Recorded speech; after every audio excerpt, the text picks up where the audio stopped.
Welcome to Kdramas Decoded. This is the first episode of the new thriller K-drama, The Husband. The story begins with our two main characters climbing a mountain together. After reaching the top, they watch the sunrise and appear genuinely happy. However, the next scene reveals a very different reality. They are sitting side by side at a meeting, but they aren't speaking to each other. The meeting is about a new spinal surgery technique. A doctor announces that a breakthrough method has been developed and calls forward Dr. Tae-joo, the surgeon responsible for the innovation. Before he can receive recognition, Tae-joo explains that he has an emergency patient to attend to and leaves immediately. The people at the meeting are surprised by his behavior, while his wife, Se-yoon, looks visibly annoyed. Meanwhile, Tae-joo performs surgery on a patient. At the same time, Se-yoon meets Chairman Kim, an elderly man who is one of the hospital's most important sponsors. Her father, Dr. Ko, is also present. Chairman Kim is scheduled to undergo surgery soon. After finishing his operation, Tae-joo hears a commotion outside. A nurse explains that a woman is desperately pleading for help because her husband urgently needs surgery. The procedure has been delayed because no surgeon is available. The woman is crying and begging for someone to save her husband, while security guards attempt to remove her from the hospital. Tae-joo intervenes and examines the husband. He discovers that the man can barely walk after injuring himself while lifting heavy objects the previous day. After assessing his condition, Tae-joo decides that the patient requires immediate surgery. When Se-yoon learns about this, she confronts Tae-joo. She reminds him that the operating room has been reserved for Chairman Kim, an important VIP patient. Tae-joo argues that the injured man needs surgery immediately and warns that delaying treatment could leave him permanently unable to walk. Despite Se-yoon's objections, Tae-joo proceeds with the emergency surgery. Just as he is about to begin, Dr. Ko, his father-in-law and Se-yoon's father, arrives and orders him to stop. Dr. Ko insists that Chairman Kim's operation must take priority. Tae-joo refuses. He declares that the surgery has already begun and angrily tells Dr. Ko to leave the operating room. His reaction is unusually harsh, and Se-yoon witnesses the entire confrontation from outside. The following morning, Tae-joo wakes up at home and makes coffee. Se-yoon enters, but their interaction is cold and distant. Tae-joo apologizes for what happened and promises to follow hospital procedures in the future. Se-yoon reminds him that Chairman Kim is one of the hospital's biggest sponsors and that hospital rules exist for a reason. Tae-joo argues that those rules were created by Se-yoon and her father, though she doesn't fully hear what he says. Instead, he simply promises to apologize. Later, Tae-joo apologizes to Dr. Ko. However, Dr. Ko remains angry and points out that Tae-joo rudely ordered him out of the operating room. Tae-joo patiently listens to the criticism and continues apologizing. As he leaves, nurses gossip about him. We are also introduced to Dr. Choi, Tae-joo's close friend. While riding the elevator, Tae-joo crosses paths with a woman named Miss Cha. After Tae-joo leaves, Dr. Choi attempts to ask Miss Cha out for coffee, but she rejects him. Soon afterward, Tae-joo encounters Se-yoon again. She's on her way to a meeting. Tae-joo thanks her because she helped smooth things over with Chairman Kim and clarified the situation to the media. However, Se-yoon insists that she only did her job and not because of any personal feelings for him. Later, Se-yoon sees a family together and becomes emotional. A flashback suggests a tragic event from her past involving doctors desperately trying to save someone's life. The memory overwhelms her, and she breaks down crying. Elsewhere, Dr. Choi meets Tae-joo and talks about his troubled marriage. As Tae-joo's childhood friend, Choi bluntly tells him that the relationship seems doomed unless something changes. He even suggests that Tae-joo finally tell Se-yoon the truth about whatever he has been hiding. Trying to repair their relationship, Tae-joo prepares a special dinner featuring all of Se-yoon's favorite foods. Initially, she refuses to join him and walks away. Later, she returns and sits down. Tae-joo pours wine for them, but while reaching for the bottle, they accidentally knock it over. the bottle shatters, and a piece of climbing equipment also falls and breaks. This sparks another argument. Se-yoon bitterly remarks that everything falls apart whenever they are together. Tae-joo offers to repair the broken item, but Se-yoon replies that their marriage is just as broken and cannot be fixed. Desperate, Tae-joo asks her what he should do because he genuinely doesn't know how to save their relationship. Se-yoon coldly tells him to continue living exactly as he always has. Finally, Tae-joo suggests ending things and brings up divorce. Surprisingly, Se-yoon refuses. Tae-joo asks why, considering she believes their relationship cannot be repaired. Se-yoon responds that he only wants a divorce because she cannot give him something he wants. The next day, both attend a formal party. Tae-joo tells Dr. Choi about the divorce discussion. Choi asks what Tae-joo plans to do afterward and whether he even has enough money to open his own clinic. Miss Cha approaches Tae-joo and congratulates him on his medical achievement. Se-yoon watches from a distance. Miss Cha praises Tae-joo's talent and dedication before leaving. Se-yoon then approaches him and congratulates him as well. While they are talking, she once again brings up divorce. Tae-joo tells her this is not the appropriate place for such a discussion and walks away. He later visits his mother and brother, who run a hotel. His mother prepares food for him and even sets aside food for Se-yoon. Later, Tae-joo drinks with his brother and opens up about everything happening in his marriage. His brother advises him to give Se-yoon more time, saying that marriage can be difficult. That night, after drinking heavily, Tae-joo calls for a designated driver to take him home. A man arrives and drives him away. Meanwhile, Se-yoon is lying in bed. She senses someone standing nearby and assumes it is her husband. However, the person is not Tae-joo. It is someone else entirely. The next morning, Tae-joo wakes up and notices several missed calls. His belongings are still where he left them, but Se-yoon is nowhere to be found. Ignoring the odd situation, he heads to the hospital. On the way, he receives a call from an unknown number. The caller claims to be the driver from the previous night and says he still hasn't been paid. When Tae-joo asks for payment details, the caller suddenly starts talking about Se-yoon. Annoyed, Tae-joo hangs up. At the hospital, Dr. Choi tells him that Se-yoon unexpectedly missed a golf appointment she had arranged. This immediately raises concerns. Tae-joo calls his wife, but the same mysterious man answers her phone. When Tae-joo demands to know where Se-yoon is, the caller shocks him by claiming that Tae-joo hired him to kill her. The man insists that Se-yoon is still alive for now, but he will kill her as soon as he receives payment. The kidnapper sends Tae-joo a video recorded the previous night. In the footage, a drunken Tae-joo says that he wants to get away from his wife. Although those words were clearly taken out of context, the kidnapper uses them as proof. The kidnapper demands 1 billion won and gives Tae-joo only 3 hours to deliver the money. Panicked, Tae-joo contacts the driving service company. They inform him that no driver ever picked him up because he never answered their call. Realizing something is terribly wrong, Tae-joo checks his car's security footage and discovers that the man who posed as the driver was an imposter. The truth finally hits him. Se-yoon has been kidnapped. The kidnapper is then shown pushing a vehicle into the water. At the same time, Tae-joo arrives outside a police station, intending to seek help. Before he can enter, the kidnapper calls again via video. Tae-joo watches in horror as Se-yoon appears trapped inside a vehicle that is slowly sinking into the water. Terrified, he begs the kidnapper not to hurt her. The kidnapper reminds him not to involve the police and repeats his demand for the ransom money. Desperate to save his wife, Tae-joo scrambles to gather funds, but fails to secure enough money. Eventually, he fills a bag with what cash he can find and pretends the full amount is inside. The kidnapper instructs him to come to a specific location. While rushing there, Tae-joo nearly collides with a scooter rider.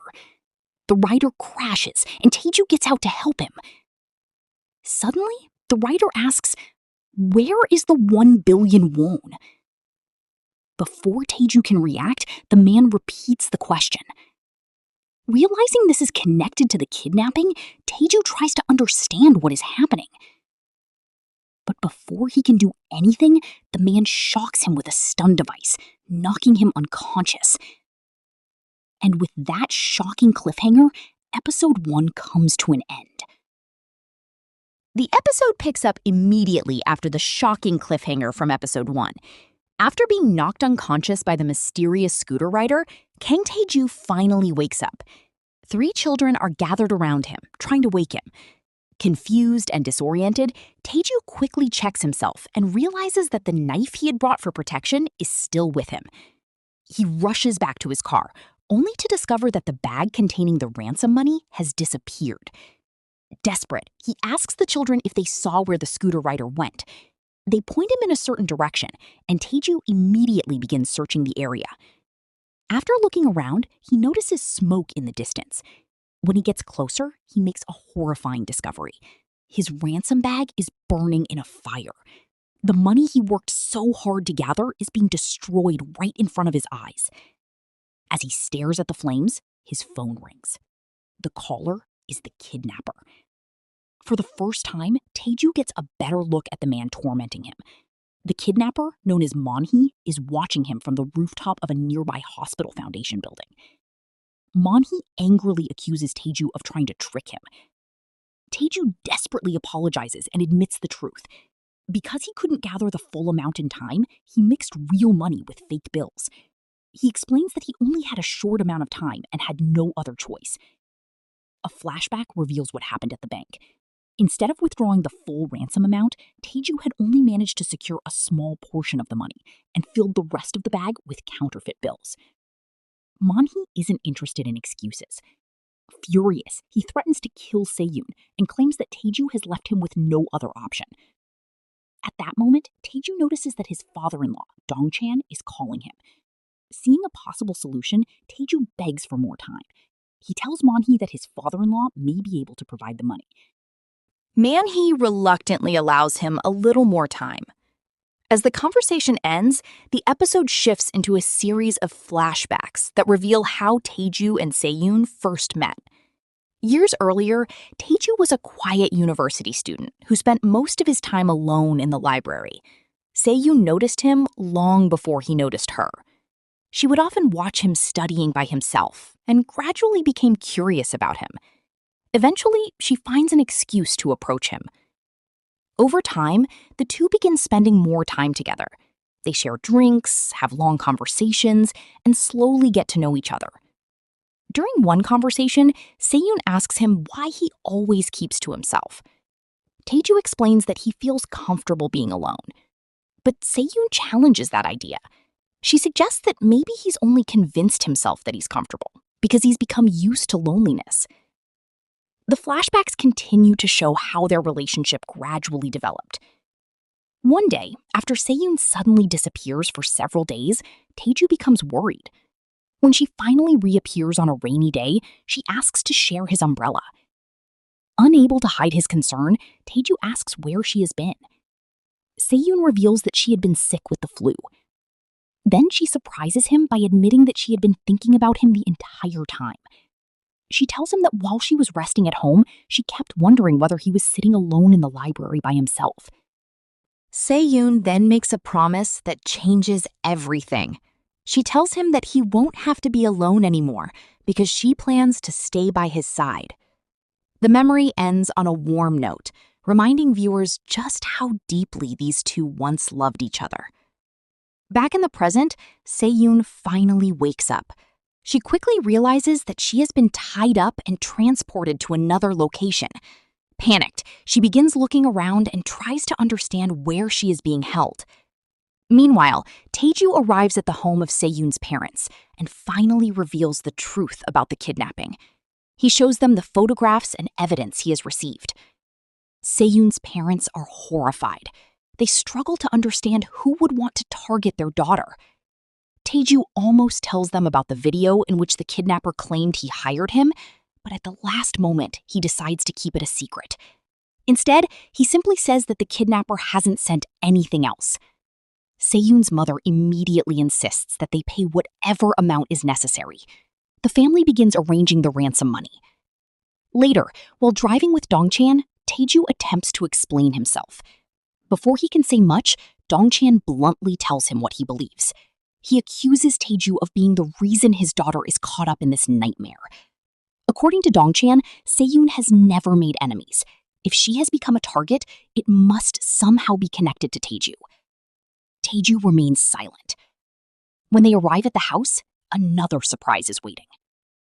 Police officers are already there. Se-yoon's parents have secretly contacted the authorities.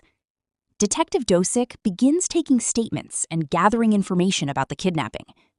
Tae-joo is furious. He reminds Se-yoon's parents that the kidnapper specifically warned them not to involve the police. However, they refuse to listen. As far as they're concerned, Se-yoon is their daughter, and they will do whatever it takes to save her. Meanwhile, Se-yoon searches for a way to escape. Unfortunately, every attempt fails. While trying to call for help, she discovers something unexpected. Another woman is being held captive nearby. The mysterious woman tells Se-yoon to stay quiet and avoid attracting attention. Se-yoon begins asking questions, trying to learn who she is and how long she has been trapped there. Elsewhere, the police establish a surveillance operation and prepare to track the kidnapper's next call. They instruct Tae-joo to act normally so the kidnapper won't suspect that the authorities are involved. Eventually, the expected video call arrives. Tae-joo answers while officers secretly monitor everything in the background. However, tracking the kidnapper proves difficult because his location appears to be constantly changing. During the call, Man-hee asks where the ransom money is. Tae-joo explains that Se-yoon's parents have gathered the money. The kidnapper immediately becomes suspicious. He orders Tae-joo to activate the rear camera and show him the entire room. The police quickly hide out of sight. Tae-joo follows the instructions and slowly moves through the house while showing the kidnapper every corner. For a moment, it seems like the deception might work. Then a police officer accidentally makes a noise. Man-hee immediately notices. His suspicions grow even stronger. The tension escalates when Dong-chan suddenly grabs the phone and tries to negotiate directly with the kidnapper. Man-hee has no interest in speaking to him. Se-yoon's mother then takes over the conversation and begs for her daughter's release. To prove that they are serious, she shows the kidnapper the money they have gathered. Seeing the enormous amount of cash, Man-hee becomes interested. He tells them he will contact them again. Back at the hideout, Se-yoon secretly looks outside, hoping to discover where she is. But before she can learn anything useful, Man-hee arrives. He sits beside her and makes disturbing comments about her family. He specifically mentions her mother, suggesting that he knows far more about the family than he should. Later, another video call connects Se-yoon with her parents. At first, the reunion is emotional. Then, everything suddenly turns terrifying. Man-hee appears behind Se-yoon and wraps his hands around her throat. Her parents watch helplessly as he begins choking her. Tae-joo completely loses control and screams at the kidnapper. For a moment, Se-yoon appears unconscious. Thankfully, she is still alive. But Man-hee has a message. He knows the police are involved. He reveals that he is aware there are officers inside the house. Detective Do-sik realizes something important. The kidnapper must have someone helping him because he seems to know everything happening on the family side. Man-hee angrily reminds Tae-joo that he was warned not to contact the authorities. Now, he promises that Se-yoon will die. The situation becomes even worse when investigators review the call recordings. They focus on one particular statement repeatedly made by the kidnapper. According to Man-hee, Tae-joo was the person who hired him in the first place. Combined with the mysterious video evidence, the accusation begins to gain traction. Soon afterward, new evidence emerges. A news article appears online claiming that Tae-joo arranged his wife's murder. The scandal spreads rapidly. Police officers begin treating Tae-joo as a prime suspect rather than a victim. No matter how much he protests, nobody believes him. Before long, he is placed under arrest. As he is taken away, Detective Dosick notices a hidden camera. He realizes that the kidnapper may have been watching the family the entire time. Meanwhile, Man-hee monitors everything remotely and watches events unfold exactly as planned.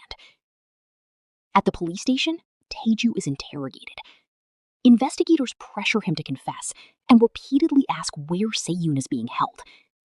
Tae-joo insists that he has no idea and begs them to let him continue searching for his wife. But the police remain convinced that he is involved.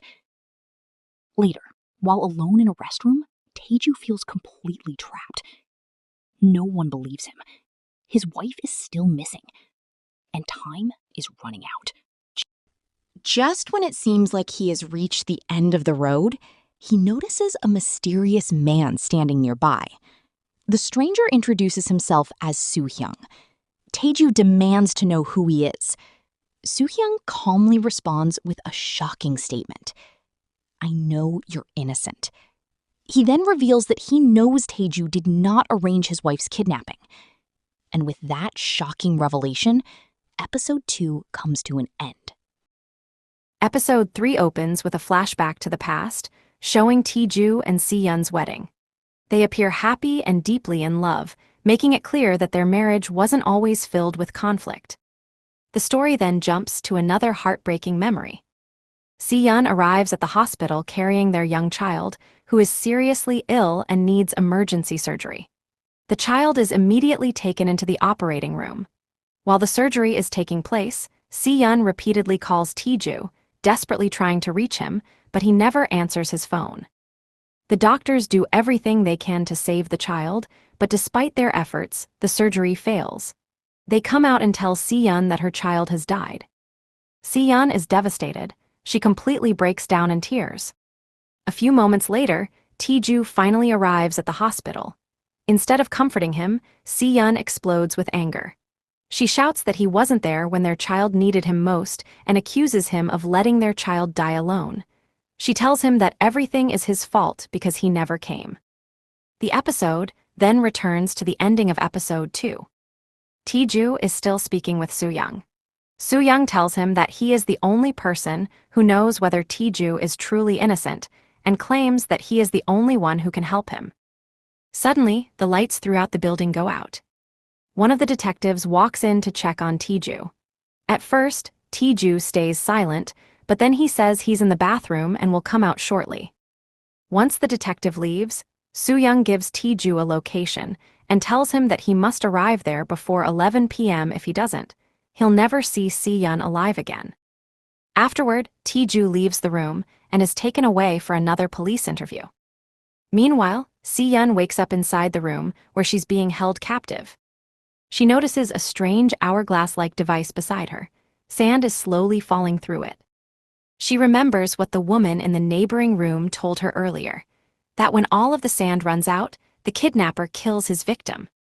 Realizing the hourglass is counting down to her death, Se-yoon becomes terrified. Back at the police station, Tae-joo's family arrives to defend him. His mother insists that her son could never kidnap anyone and begs the police to believe him. However, Dong-chan disagrees. He insists that Tae-joo is guilty. Tae-joo's brother asks why he's so certain. Se-yoon's mother explains that they saw a video in which Tae-joo appeared to confess or say things that convinced them he was responsible for Se-yoon's disappearance. Elsewhere, the kidnapper, known as Man-hee, is secretly watching a live video feed of Se-yoon while calmly sewing clothes. He later visits Se-yoon in person and notices that her neck looks stiff. He offers her massage oil, pretending to be kind, but Se-yoon refuses to accept it. He points to the hourglass and calmly explains that he placed it there while she was sleeping. Then he coldly tells her that once all the sand has run out, he will kill her. Panicking, Se-yoon begs to know why he's doing this and asks what she has done to deserve such treatment. The kidnapper ignores her questions and simply walks away. Back at the police station, investigators continue questioning Tae-joo. They show him one of Se-yoon's outfits that was discovered inside the trunk of his car. The police insist this proves he kidnapped her. Tae-joo suddenly remembers the moment when the kidnapper attacked him with an electric stun device. He realizes the kidnapper must have secretly planted the clothing in his car during the attack. The detectives also ask about missing dashcam footage from his vehicle. Tae-joo explains that the kidnapper took the memory card. Outside the station, Soo-young waits in his car. He calls one of his men and orders him to cut the building's electricity. The entire police station suddenly goes dark again. As officers investigate the power outage, Tae-joo takes advantage of the confusion and escapes. The police don't notice immediately, but once they realize he's missing, they begin chasing him. After a long pursuit through the building, Tae-joo climbs down using a pipe and successfully escapes. Meanwhile, Man-hee returns to the academy where he works, teaching children as though he is an ordinary instructor. At the same time, he continues watching Se-yoon through hidden cameras. Inside her room, Se-yoon drags the heavy weight chained to her ankle across the floor until she reaches the wall separating her from another captive woman. She tells the woman that she's been trying to figure out why the kidnapper chose her and wonders if she may have hurt someone without realizing it. She asks the woman if she also believes she was kidnapped because of something she did in the past. The woman quietly looks at her wedding ring before answering. Back at the police station, detectives review the CCTV footage and discover exactly how Tae-joo escaped. Outside, Tae-joo's family asks what happened. When they learn he escaped, Dong-chan argues that an innocent person wouldn't run from the police. Tae-joo's mother refuses to believe that and insists her son must have had a reason. Tae-joo then sneaks into the hospital where he works. He tells the security guard he's forgotten something important in his office. Once inside, he collects a change of clothes along with several other items. He then enters the operating theater and secretly gathers surgical equipment, including scissors and medical supplies, believing he'll need them to rescue Se-yoon. As he's about to leave, Dr. Choi stops him and asks what he's doing. Tae-joo almost tells him that Se-yoon has been kidnapped, but changes his mind. Instead, he simply asks to borrow Choi's car keys. Choi is about to hand them over when Dong-chan phones him and warns him that Tae-joo has escaped police custody. He orders Choi to keep Tae-joo there until officers arrive. Tae-joo overhears the conversation. Realizing he has no time left, he hits Choi with his bag, grabs the keys, apologizes, and runs away. The security guards try to stop him, but he manages to escape in a car. Meanwhile, Man-hee visits a restaurant after receiving a phone call from an elderly woman asking for help. While there, he notices the woman's young granddaughter and watches her with unsettling interest, hinting that she may become his next target. The police arrive at the hospital shortly afterward. They question Choi and the security guards about everything that happened. Dong-chan also learns exactly what medical equipment Tae-joo stole before escaping and angrily says that if anything happens to his daughter, Tae-joo will pay for it. Back at the hideout, Se-yoon continues talking to the woman in the next room. The woman reveals that the kidnapper once phoned her husband to say she had been kidnapped, but her husband showed no concern. She believes he never loved her. Se-yoon suggests the kidnapper may have lied. However, the woman explains that before she disappeared, she and her husband had a terrible argument, and he had even said he never wanted children. She then tells Se-yoon that, when she overheard Tae-joo crying on the phone earlier, she realized Se-yoon's husband genuinely loves her. Feeling jealous, she asks Se-yoon for one final favor. If Se-yoon escapes alive, she wants her to tell the police there was another woman imprisoned there named Sun-ya, but that she died after her time ran out. She breaks down crying as she says this. Driving toward the location Soo-young gave him, Tae-joo calls his brother Tae-young. His brother asks him directly whether he really kidnapped Se-yoon. Tae-joo firmly denies it. He says he believes Se-yoon was kidnapped in the same way he was attacked, and promises that no matter what happens, he will save her. His brother tells him he can't do it alone and should ask the police for help because he's not a superhero. Tae-joo quietly replies, "I wish I was." Their mother then takes the phone. She begs Tae-joo to surrender if he's innocent. Tae-joo refuses. He explains that if he goes back to the police, Se-yoon will die before he can reach her. He promises he'll rescue her first, then hangs up and throws the phone away. Soon after, police identify Tae-joo's vehicle and begin chasing him. Detective Do orders him to pull over, but Tae-joo refuses and continues driving. Meanwhile, Se-yoon begins planning her own escape.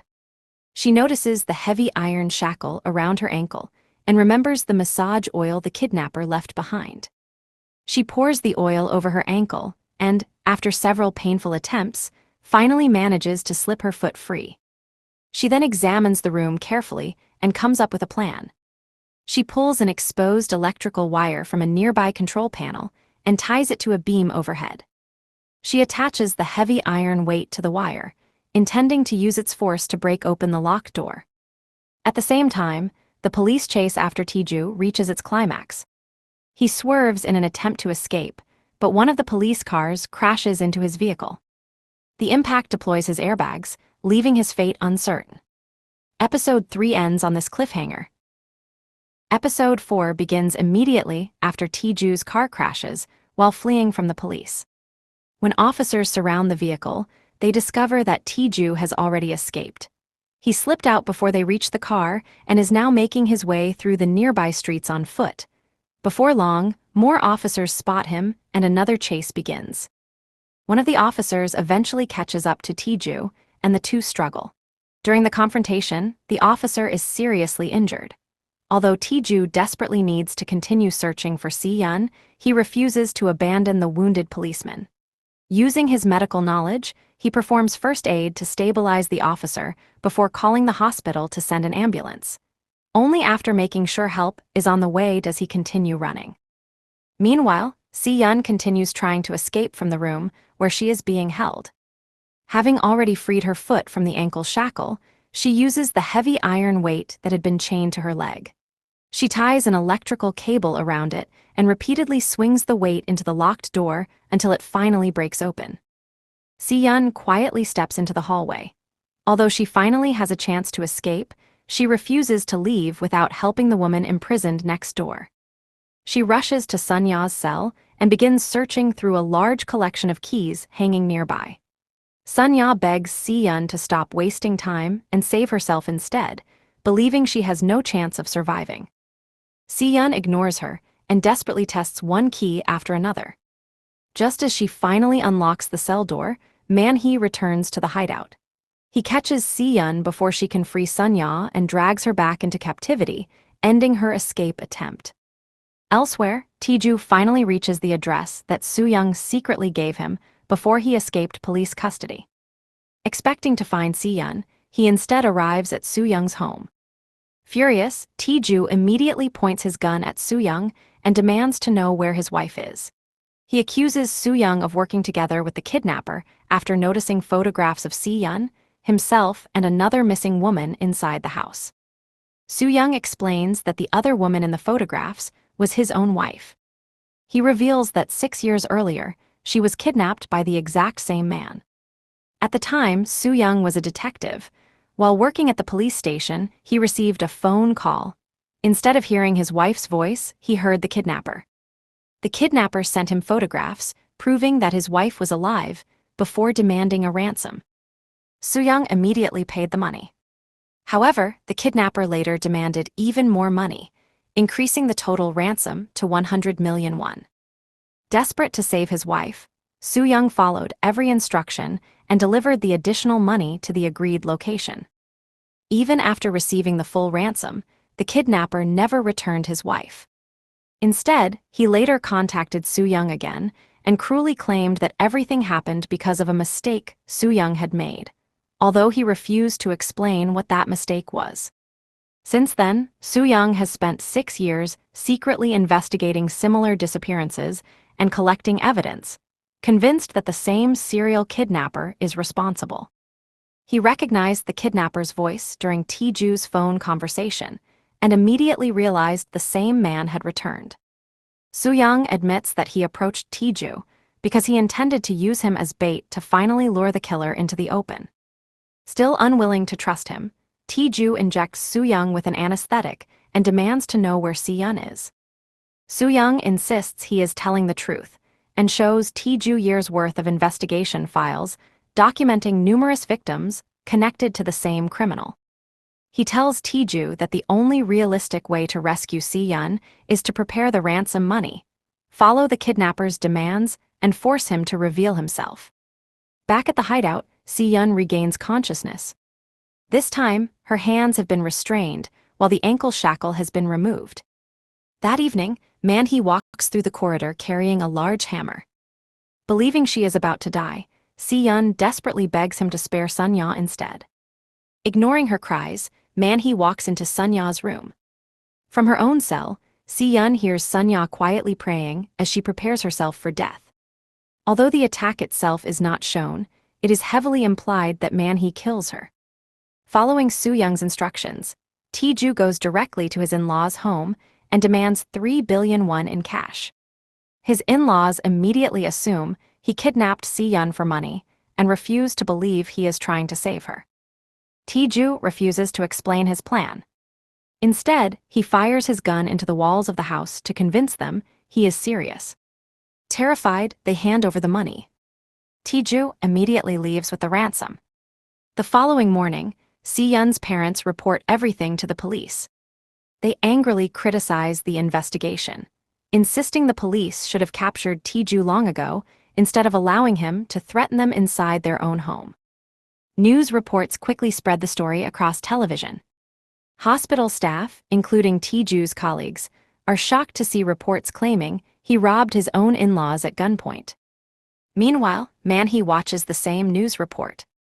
Exactly as Soo-young predicted, the report catches the kidnapper's attention and unsettles him, making him realize Tae-joo's behavior is becoming increasingly unpredictable. The next stage of Soo-young's plan begins. Using official police documents provided through one of his trusted contacts, he arranges for Tae-joo to collect investigation files connected to previous kidnappings. Tae-joo successfully retrieves the files from the police records office and begins studying years of evidence gathered from similar cases.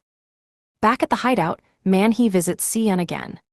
He brings her food and calmly tells her to eat because she will need her strength.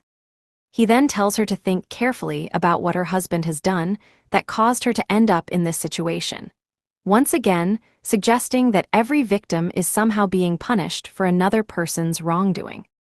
Although frightened, Se-yoon refuses to give up. She continues carefully examining every corner of her room, looking underneath the door and searching for anything that might help her escape. Meanwhile, Tae-joo studies the investigation files and follows the information gathered by Soo-young over the past 6 years. His search eventually leads him to one of the surveillance cameras secretly installed by Man-hee. At the same time, Man-hee is monitoring his CCTV system.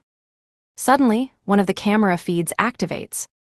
To his surprise, he realizes someone has located part of his surveillance network.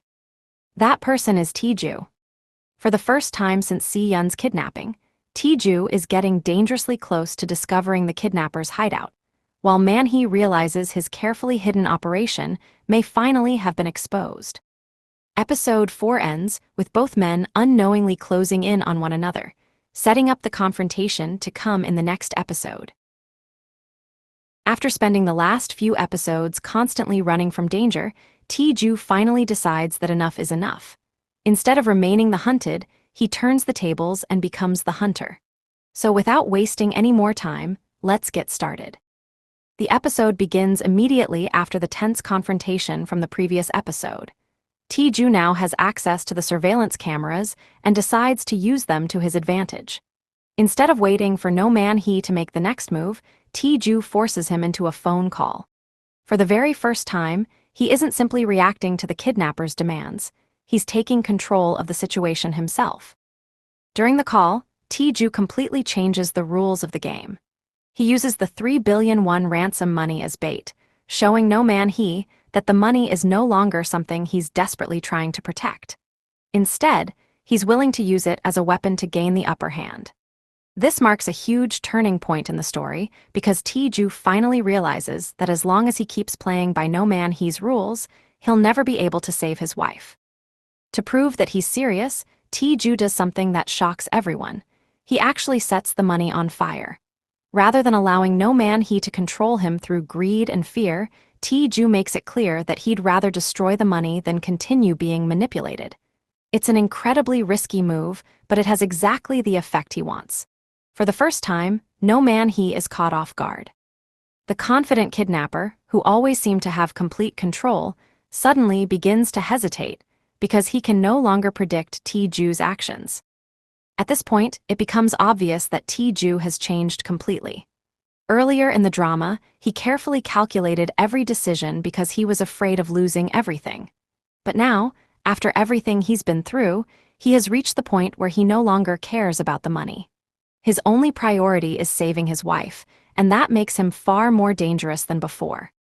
While the phone conversation continues, Tae-joo finally receives the confirmation he's been desperately searching for.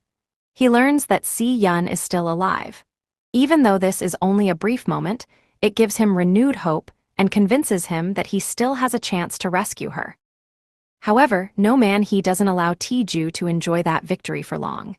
Instead of relying on violence, he immediately launches a psychological attack. He tells Se-yoon that everything happening around her was actually planned by her own husband. His goal is simple: to destroy the trust between the married couple and leave Se-yoon questioning whether Tae-joo has been telling her the truth all along. This moment reminds us that Noh Man-hee's greatest weapon isn't physical strength. His real weapon is his ability to manipulate people. He knows exactly what to say to create doubt and fear, making his victims question everyone around them.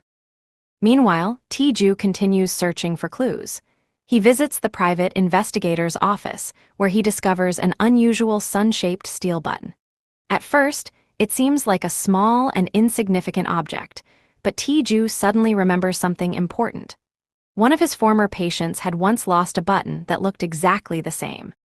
Because Tae-joo worked as a doctor, he has knowledge and memories that nobody else would have. That experience suddenly becomes the key to solving the mystery. Realizing that this clue could finally reveal the kidnapper's identity, he quickly heads to the hospital. Without wasting any time, Tae-joo secretly searches through old medical records. As he carefully examines patient files, he eventually finds exactly what he's been looking for. One record contains information connected to the distinctive button. The moment he reads the patient's name, everything suddenly clicks into place. Tae-joo immediately recognizes who the person is, finally obtaining an important lead that could bring him much closer to Noh Man-hee. Although the episode doesn't fully reveal every detail yet, it's clear that this discovery will become extremely important moving forward. While Tae-joo is making progress on the outside, Se-yoon refuses to remain a helpless victim. Even though she's trapped, she doesn't give up hope. She notices a sharp piece of metal nearby and patiently begins cutting through the ropes binding her hands. After spending so much time trapped, her determination finally pays off. Just as Noh Man-hee enters the room carrying a hammer, Se-yoon acts without hesitation. She grabs an hourglass and throws it directly at him, creating enough of a distraction to make her escape. For a brief moment, it looks as though she's finally going to regain her freedom. She rushes out of the room as quickly as possible, desperate to get away before Noh Man-hee can catch her again. Unfortunately, the situation isn't as hopeful as it first appears. Instead of finding safety, Se-yoon discovers that she's trapped in a completely isolated area surrounded by ice, with nowhere obvious to run. The realization quickly sinks in that escaping the room doesn't necessarily mean escaping her kidnapper. As she stands there trying to figure out what to do next, Noh Man-hee's voice echoes behind her, reminding her that the nightmare is far from over. The episode ends on this tense cliffhanger, leaving everyone wondering whether Se-yoon will finally escape or whether she'll once again fall into Noh Man-hee's hands. Overall, Episode 5 completely changes the direction of the drama. For the first time, Tae-joo isn't simply trying to survive, he's actively hunting the man responsible for his wife's kidnapping. At the same time, Se-yoon proves that she's just as determined to fight for her own freedom. With Tae-joo finally uncovering a major clue and Se-yoon making her own daring escape attempt, the stage is now perfectly set for an intense Episode 6. Episode 6 begins with a flashback that reveals Noh Man-hee's obsession with Tae-joo's family started much earlier than anyone realized. Years ago, Dr. Se-yoon and his wife are driving together, happily talking about taking a vacation to Sokcho and visiting in G Forest. During the journey, an SUV repeatedly blocks their car, frustrating Se-yoon enough to pull over and confront the driver. The driver is none other than Noh Man-hee. Although the confrontation seems minor at the time, before leaving, Man-hee secretly writes down Se-yoon's license plate number. This moment reveals that he had already begun targeting the family years before the present-day events. Back in the present, Se-yoon is desperately running through the forest while Man-hee stalks her from behind, refusing to let her escape. At the same time, Kang Tae-joo heads to the hospital hoping to uncover information that could help him find Se-yoon. As he walks through the building, memories of his happy life with Se-yoon and their daughter, Haeun, come flooding back.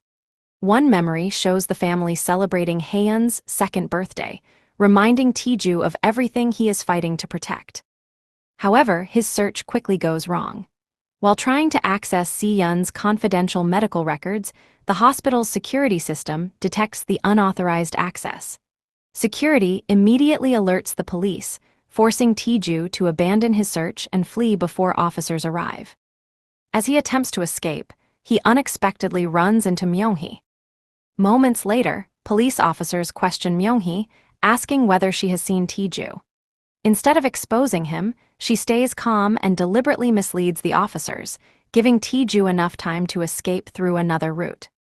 Once the police leave, Myung-hee privately asks Tae-joo what really happened to Se-yoon. Tae-joo insists that he isn't responsible for her disappearance and explains that he is desperately trying to rescue her.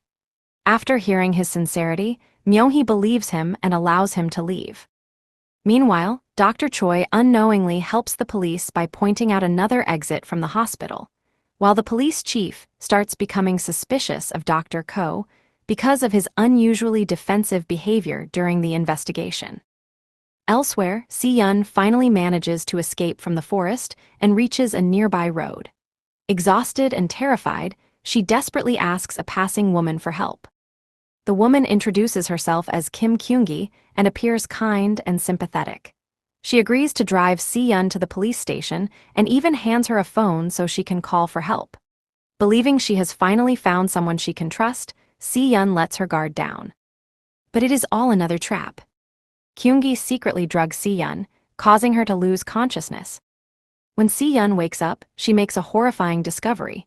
She is back inside Man-hee's house. The episode then reveals the shocking truth. Kim Kyung-ae isn't an innocent stranger at all. She is actually Man-hee's wife and his willing accomplice. Even more disturbingly, she is revealed to be the same mysterious woman who was driving the SUV during the flashback years earlier, proving that the two have been working together from the very beginning.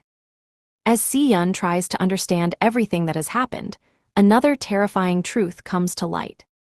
Kyung-ae admits that she was the mysterious voice speaking to Se-yoon through the basement wall the entire time. The woman called Lee Se-yoon never actually existed.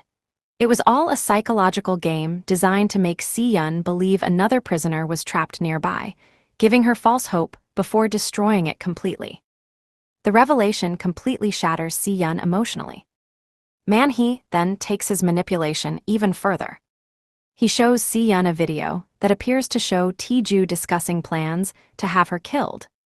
Although Se-yoon immediately feels that something is wrong and struggles to believe Tae-joo would ever betray her, the fake recording plants just enough doubt to leave her questioning everything. Meanwhile, Tae-joo refuses to stop searching. As he continues investigating, he discovers that the identity of Hyo-yeol is completely fake. After finding the real Hyo-yeol's identification documents, Tae-joo finally pieces everything together and uncovers the kidnapper's true identity. The man he has been hunting is actually Noh Man-hee. With a name and an address at last, Tae-joo immediately heads to Man-hee's hideout. When he arrives, he catches Kyung-ae first. Holding her at gunpoint, he forces her to call Man-hee while firing a warning shot to show he isn't bluffing. He then ties Kyung-ae to a chair before searching the house. Finally, Tae-joo finds Se-yoon. Relieved, he begs her to leave with him immediately before Man-hee returns. But instead of running into his arms, Se-yoon confronts him about the video she was shown. She asks whether he really planned to have her killed. Tae-joo repeatedly tells her that the video is fake and that Man-hee manipulated it to turn them against each other. However, the precious time they spend arguing gives Man-hee exactly the opportunity he needs. Without warning, Man-hee attacks Tae-joo. A brutal fight breaks out inside the house as the two men struggle for control. At the same time, Kyung-ae manages to reach a gun and tries to shoot Tae-joo. Se-yoon throws herself into the struggle to stop her, preventing Kyung-ae from pulling the trigger. During the violent fight, Tae-joo manages to land a powerful blow on Man-hee, giving himself and Se-yoon just enough time to escape. The couple rush to their car and finally drive away, believing they have survived the nightmare. But their freedom lasts only moments. As they drive down the road, Man-hee suddenly appears from the opposite direction and deliberately crashes his vehicle straight into theirs. The collision leaves Tae-joo and Se-yoon stunned. Before Tae-joo can recover, Man-hee climbs out of his vehicle carrying a baseball bat. He brutally attacks Tae-joo, beating him mercilessly and leaving him helpless as episode 6 comes to a shocking end. The rescue mission has failed once again. Man-hee continues to stay several steps ahead of everyone chasing him, and Tae-joo's fate is left uncertain as the episode ends on another intense cliffhanger. The episode begins immediately after the dramatic ending of episode 6. Tae-joo and Se-yoon have escaped Noh Man-hee's house, but before they can get away, Man-hee deliberately crashes his car into theirs. The violent collision leaves Se-yoon unconscious. As Tae-joo desperately tries to wake his wife, Man-hee launches another surprise attack from behind. The two men immediately begin fighting. Although Tae-joo manages to overpower the older man several times, Man-hee refuses to stay down. During the struggle, Tae-joo falls backwards onto a sharp tree branch, injuring himself badly and giving Man-hee the perfect opportunity to grab a heavy brick. He raises it above Tae-joo's head, ready to finish him once and for all. Se-yoon regains consciousness just in time to scream a warning. She rushes forward to stop Man-hee, but she's unable to overpower him. Just when it seems Tae-joo is about to die, police officers finally arrive at the scene and point their guns directly at Man-hee. Realizing he's trapped, Man-hee runs into the forest instead. The officers chase after him while Tae-joo is placed in handcuffs because, from the police's perspective, he still looks like the prime suspect in Se-yoon's disappearance. During the chase, one officer almost catches Man-hee. But Man-hee suddenly attacks him, knocking him unconscious before smashing a huge rock into him and escaping once again. Instead of fleeing the area completely, Man-hee secretly returns home. There, he discovers his wife Kyung-ae lying exactly where Se-yoon left her, after their violent confrontation in the previous episode. Unable to move because of her injuries, Kyung-ae tells her husband not to waste time trying to save her. She orders him to escape, while there's still a chance and promises she'll buy him as much time as possible. Before the police enter the house, Kyung-ae quietly throws her mobile phone underneath the refrigerator, hiding what could be crucial evidence. Moments later, officers storm inside while Tae-joo, still wearing handcuffs, is brought to the property as part of the investigation. Meanwhile, Se-yoon wakes up at the hospital and immediately demands to know where her husband is. She tries to explain that Tae-joo isn't the kidnapper and that Noh Man-hee and Kyung-ae are responsible for everything. However, the officers tell her to focus on recovering first. Back at the house, Tae-joo examines Kyung-ae and quickly realizes the seriousness of her condition. He tells the police she already had an existing spinal disorder and that the injuries she suffered have caused acute bleeding around the damaged area. Without emergency surgery, she may not survive. As investigators continue searching the house, Man-hee secretly destroys evidence by wiping the computers before quietly following the police convoy from a distance.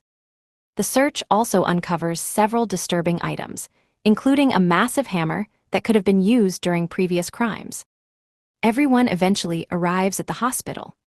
Se-yoon is admitted for treatment, while Kyung-ae is rushed inside under police guard. Man-hee watches everything from outside, carefully studying every movement. While reviewing Kyung-ae's medical records, Tae-joo makes a shocking discovery.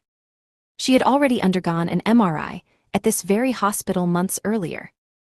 That means she has a history with the hospital long before these kidnappings began. Before Tae-joo has time to think further, Se-yoon's father arrives. Still furious with his son-in-law, he confronts both Tae-joo and the police. He questions the missing money and refuses to believe Tae-joo's explanation that it was only being used as bait to rescue Se-yoon. More importantly, he refuses to allow Tae-joo to operate on Kyung-ae inside his hospital. From his perspective, saving a dangerous criminal makes no sense. Tae-joo disagrees completely. He explains that Kyung-ae is the only person who might reveal the truth behind the kidnappings. If she dies, the investigation could lose its most valuable witness forever. Just then, Se-yoon arrives. Despite everything that has happened between them, she begs her father to let Tae-joo perform the surgery. Faced with no better option, he reluctantly agrees. Inside the operating theater, Tae-joo prepares for one of the most emotionally difficult surgeries of his career. He's about to save the woman who helped torture and imprison his own wife. As the operation begins, memories of everything Man-hee and Kyung-ae did to Se-yoon flood his mind. He suddenly hesitates. His hands freeze. Even his father-in-law's earlier words echo inside his head, reminding him that accidents can happen during surgery. For a terrifying moment, it looks as though Tae-joo might lose control. But he quickly regains his focus. Pushing his emotions aside, he completes the operation successfully and saves Kyung-ae's life. Outside, the police, Se-yoon and her father watch anxiously until Tae-joo finally emerges. However, his victory is short-lived. The police reveal they searched the car, but couldn't find the missing money Tae-joo claimed to have used during the rescue. With no evidence supporting his story, suspicion falls straight back onto him. Tae-joo is arrested once again. At the police station, detectives question him relentlessly. He explains how Lee Se-yoon helped him locate Se-yoon and insists every decision he made was to rescue his wife. But the officers remain unconvinced. To them, the missing money raises too many unanswered questions. Eventually, Tae-joo is placed inside a holding cell while the investigation continues. Just when it seems the episode is over, one final twist changes everything. Back at the hospital, Man-hee secretly attacks another man while moving through the building unnoticed. At the same time, a doctor named Ha Jeong-soo quietly enters Kyung-ae's hospital room carrying potassium chloride. He prepares to inject it directly into her fore. If successful, it would kill her while making the death appear natural. But before he can inject the drug, Tae-joo suddenly walks into the room and grabs it from his hand. The confrontation immediately exposes something much bigger than anyone expected. Tae-joo reveals he already knew Kyung-ae had previously been treated at this hospital. That discovery led him to suspect that Ha Jeong-soo wasn't acting alone. He accuses the doctor of being part of a much larger conspiracy. Even more shocking, Tae-joo believes Ha Jeong-soo isn't the mastermind at all. Instead, he realizes someone far more powerful has been pulling the strings from the very beginning. The episode ends by strongly hinting that the true mastermind behind the kidnappings may actually be Se-yoon's own father, leaving viewers with the biggest mystery of the series so far. If that's true, then everything Tae-joo and Se-yoon believed about this case is about to be turned completely upside down. Episode 8 opens with a heartfelt flashback that reminds us of everything Tae-joo has lost. Before his life fell apart, he and Se-yoon were simply two people in love. The episode begins on the day Se-yoon introduces Tae-joo to her parents for the first time. Although Se-yoon is clearly excited, the meeting quickly becomes tense. Her father, Dr. Ko Dong-chan, immediately starts questioning Tae-joo about his family background and financial situation. It's obvious he's judging whether Tae-joo is worthy of his daughter. The atmosphere becomes uncomfortable, but Tae-joo stays calm and answers every question honestly. Se-yoon even steps in to defend him when her father goes too far. Eventually, Dr. Ko reluctantly gives his approval, allowing the couple to marry. The flashbacks continue, showing how different Tae-joo's life once was. Back then, he was a respected surgeon who genuinely loved helping people. We watch him perform a successful operation that allows one of his patients to walk again. Seeing the patient's happiness reminds us why Tae-joo became a doctor in the first place. He wasn't driven by money or prestige, he simply wanted to save lives. More memories follow as we see Tae-joo enjoying peaceful moments with Se-yoon and their daughter, Ha-yeon. They're an ordinary, loving family, and these scenes make it painfully clear just how much he has lost since the tragedy that destroyed his life. But the happy memories soon give way to something much darker. Another flashback reveals a surgery involving a patient named Park Do-hyun. During the operation, Tae-joo notices something unusual about the artificial bone scaffold that's being implanted. The label doesn't seem right, and although the surgery continues successfully, he can't shake the feeling that something is wrong. Afterwards, he secretly begins investigating the medical records and storage database. The more he checks, the more inconsistencies he finds. While searching the storage room, he suddenly hears voices approaching. Dr. Ko Dong-chan enters alongside Dr. Ha Jiang-soo, forcing Tae-joo to hide nearby. From his hiding place, Tae-joo overhears a shocking conversation. Dr. Ko mentions that Tae-joo noticed the scaffold during surgery. Then the conversation shifts to a VIP patient scheduled for treatment. That's when Tae-joo learns the horrifying truth. Dr. Ko has been using fetal stem cells harvested from aborted fetuses to improve the success rate of certain medical procedures. Tae-joo is horrified. The research isn't just unethical, it has been carried out without proper consent and is completely illegal. Unable to stay silent, Tae-joo steps out and confronts both doctors. Dr. Ko assumes Tae-joo will eventually join the project, but Tae-joo refuses outright. That decision unknowingly turns him into a threat. The story then returns to the present day. Following the events of the previous episode, Tae-joo is finally released from police custody. Se-yoon has hired an attorney to represent him, and she has even submitted a statement asking for leniency, making it clear that despite everything that's happened between them, she still cares about him. After leaving the police station, Tae-joo wastes no time returning to the hospital. As soon as he arrives, he witnesses something alarming. Dr. Ha Jiang-soo is attempting to kill Kyung-ae inside her hospital room. Tae-joo intervenes immediately, forcing Dr. Ha to flee before he can finish the job. Watching Dr. Ha run away causes several pieces of the puzzle to fall into place. Tae-joo remembers that Kyung-ae had previously been treated at this very hospital under Dr. Ha. He also recalls Dr. Ko subtly pressuring him during surgery to let Kyung-ae die. It suddenly becomes obvious that Kyung-ae isn't just another patient. Someone desperately wants to silence her before she can reveal the truth. As Tae-joo reflects on everything he's learned, he finally understands what Kyung-ae had been trying to tell him. Dr. Ko's illegal research wasn't based on anonymous medical samples. He had secretly used the fetal stem cells from Man-hee and Jeonggi's unborn baby. The revelation completely changes Tae-joo's understanding of Man-hee. Nothing excuses the kidnappings, violence, or murders Man-hee has committed, but Tae-joo now understands where his obsession began.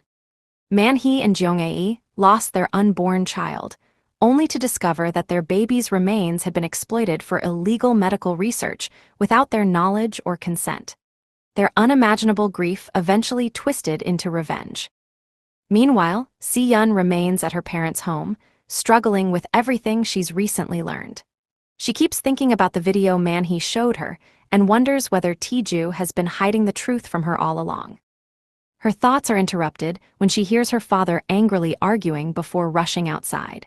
Curious, she follows him and notices Tae-joo sitting quietly inside his parked car. For a brief moment, the couple sees one another. Neither of them speaks. Instead, Tae-joo stays focused on following Dr. Ko, choosing the investigation over trying to repair his marriage. Even so, the silent exchange between Tae-joo and Se-yoon makes it clear that the feelings between them haven't completely disappeared. Elsewhere, the police investigation into Man-hee continues. Investigators search the house where Se-yoon was held captive. They discover blood throughout the property and recover the hidden mobile phone that Kyung-ae had previously tried to conceal. Each discovery strengthens the criminal case against Man-hee while also revealing just how much evidence has been left behind. At the same time, another important detail comes to light. Dr. Ko had actually wanted Tae-joo to become part of the fetal stem cell research project years earlier. He believed Tae-joo's surgical talent would benefit the operation. However, Tae-joo refused to participate after learning how the research was being conducted. From that moment on, he became someone Dr. Ko could never fully trust. Meanwhile, Man-hee grows increasingly desperate as news of the police investigation spreads. He visits the elderly restaurant owner who has helped him in the past. When the woman's granddaughter returns home, a nurse currently working at Tae-joo's hospital, Man-hee threatens both of them. To keep her grandmother safe, the frightened nurse agrees to cooperate. She secretly tells Man-hee that Tae-joo recently visited Jeonggi's hospital room following her surgery. The information immediately alarms him because he realizes Kyung-ae may have already started revealing the truth.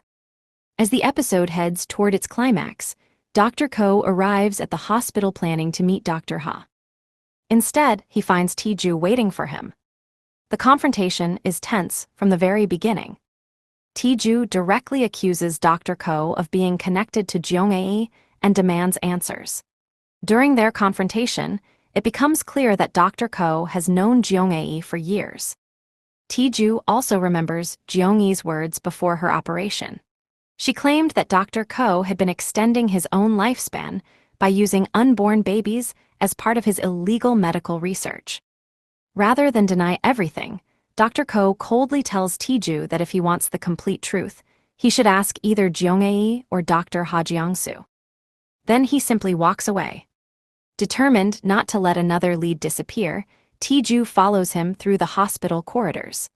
While searching for Dr. Ha, he suddenly hears a familiar ringtone echoing from behind a nearby door. He slowly opens it.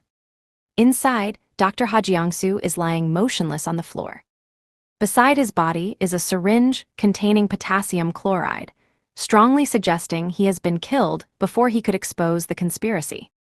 The shocking discovery leaves Tae-joo stunned. Just when he seemed closer than ever to uncovering the truth, the one man who could have answered all his questions is suddenly dead. Episode 8 ends on this chilling cliffhanger, transforming what began as a kidnapping thriller into a much larger conspiracy involving illegal medical experiments, stolen lives, and long-buried secrets. With Dr. Ha dead, Kyung-ae still in danger, and Dr. Ko continuing to manipulate events from the shadows, Tae-joo's search for the truth has only become more dangerous.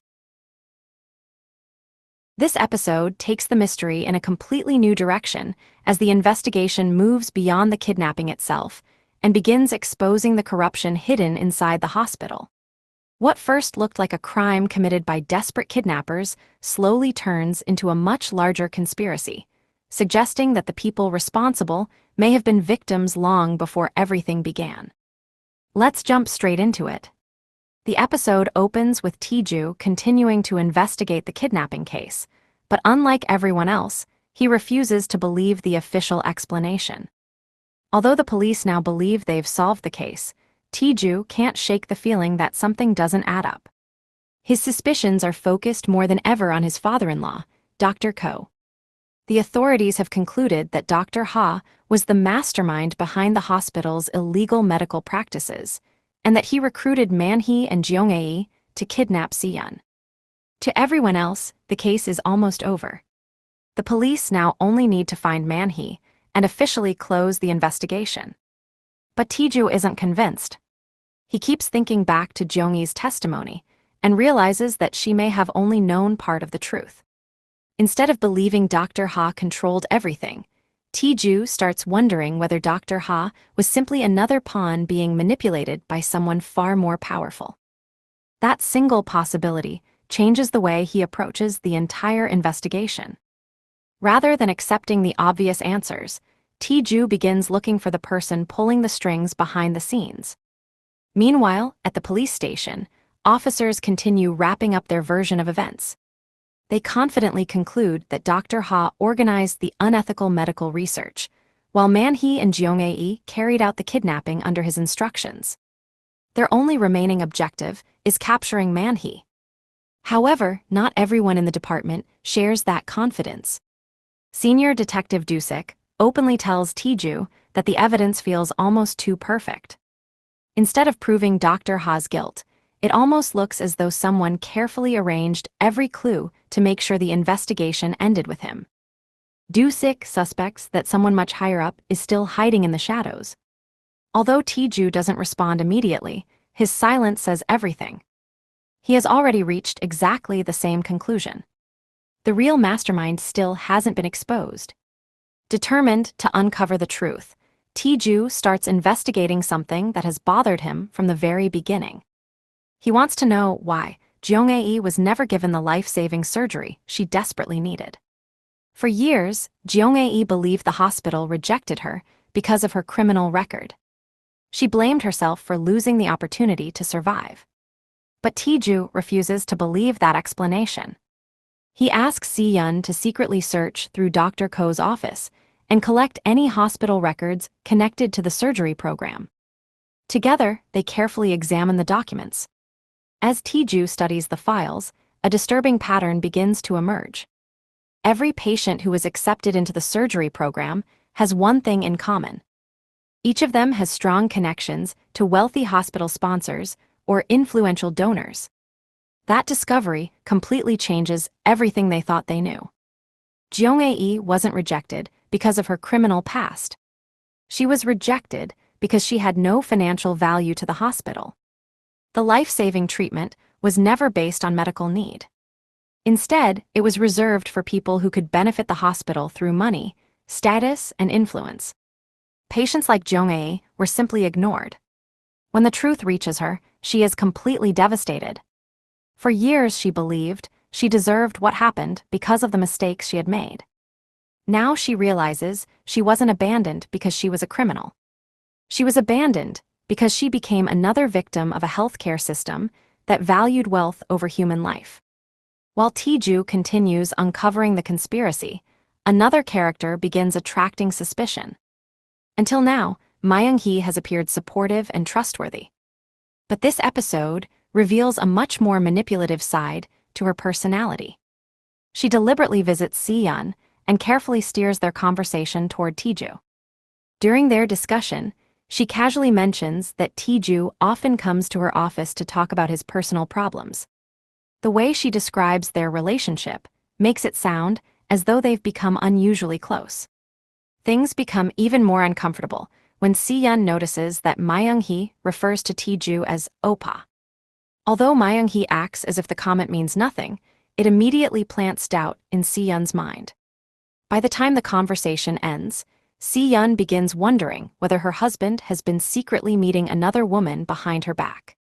Meanwhile, Man-hee soon finds herself facing questions of her own. Detective Doo-sik confronts her about the hospital's surveillance footage. He explains that he has carefully reviewed the elevator recording involving Dr. Ha. According to the footage, Dr. Ha originally pressed the button for the top floor.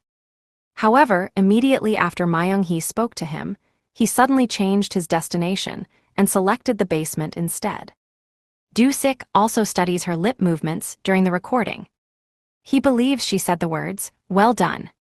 Looking directly at her, he asks why she would congratulate Dr. Ha at such an important moment. Man-hee remains calm throughout the interrogation. She quickly dismisses his theory. She reminds him that the CCTV footage contains no audio and argues that lip reading alone cannot be accepted as evidence. However, Doo-sik isn't finished. He reveals that he already knows she had been communicating with Kyung-ae throughout the kidnapping. That revelation makes it clear that Man-hee remains one of the investigation's biggest suspects. Elsewhere, Man-hee continues hiding from the police. Completely cut off from Kyung-ae, his only concern is finding out whether she's safe. The longer he stays away from her, the more unstable he becomes. His desperation eventually turns into uncontrollable rage. While hiding, he encounters a grocery store owner who casually comments on Kyung-ae after watching the recent news coverage. Already emotionally broken, Man-hee completely loses control. Without hesitation, he brutally murders the shop owner. The shocking killing proves that he has reached his breaking point and is now willing to eliminate anyone who gets in his way. Armed with a knife, Man-hee heads directly toward the hospital. Once inside, he spots Se-yoon. Without warning, he rushes straight toward her. At exactly the same moment, Tae-joo suddenly realizes where Man-hee is going.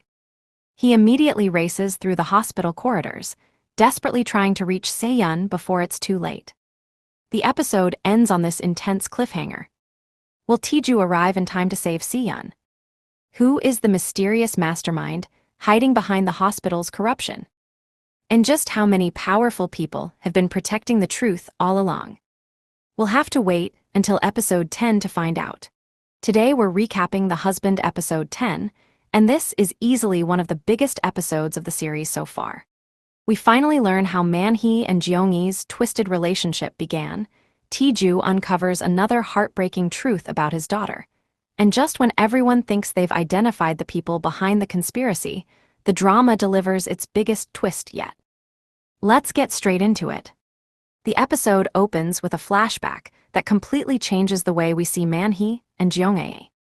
Up until now, both of them have simply looked like dangerous criminals responsible for kidnapping Se-yoon. But this episode reveals that things weren't always that simple. Years earlier, Man-hee lived a painfully lonely life.